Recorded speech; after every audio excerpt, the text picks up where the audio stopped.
Hey guys, HMK back again, ready to tackle a new Legend of Zelda theory. And that's right, this is a theory on the story and setting for the Legend of Zelda Wii U. In the past, I did a video on 3 theories that seeped their way into my head on Zelda Wii U.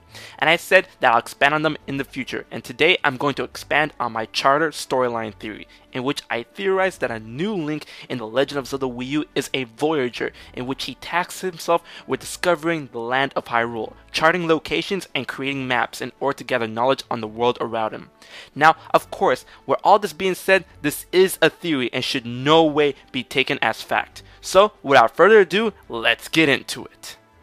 Now, getting into this theory, it should be noted that at this point in time we have very little when dealing with the actual story of the Wii U Zelda.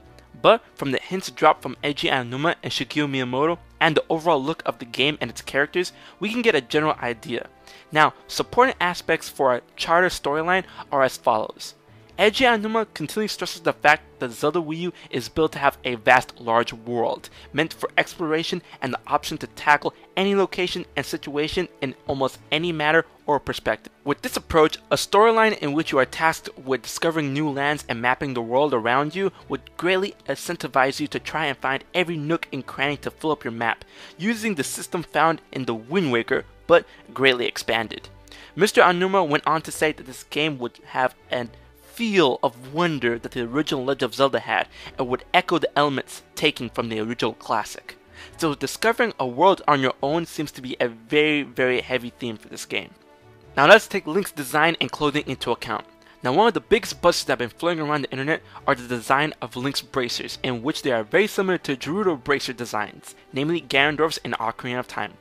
Also, the hooded cloak he was wearing is very similar to Sheikah designs, echoing Impa's cloak in Skyward Sword and Zelda's morning robe in Twilight Princess. Along with that, Link's own clothing is strikingly similar to Link's outside outfit in the Wind Waker. From this, we can deduce that Link is embodying many cultures and designs in his attire, which leads to my theory that as a charter, he comes across many lands and cultures, taking and learning their ways while also keeping trinkets for himself to show where he has been and to spread the knowledge of that culture. With this in mind, Link in this new Zelda game would represent 3 cultures already: Hylian, Sheikah, and Gerudo. This may or may not also tie into his combative abilities as a voyager, as one must know how to defend oneself from natural disasters and unexpected dangers, especially in the world of Zelda. Of course, a story like this will have to segue into something epic that will push Link into the role of hero that destiny has branded him for, perhaps unearthing a powerful secret when searching for new lands that sets the stage for a grand adventure. As for a place in time, I theorize that this new Zelda game may take place in the unified timeline, right after Skyward Sword, when the humans return to the surface and establish the land. As rediscovering and exploring the long-forgotten land will definitely stay true to the motif that Eiji Aonuma is trying to portray. Also, as this game may be before Ocarina of Time, this will be the perfect opportunity to showcase the new nemesis, as confirmed by Nintendo in Japan. Zelda Wii U will have a new Link and new nemesis, and the staple enemy Ganon has not come into play until Ocarina of Time, with no history of the villain before that. It will make more sense to have this game at this point in time with showcasing a new villain. Also, the fact that Link is once again right-handed, it seems to follow the path of Skyward Sword Link.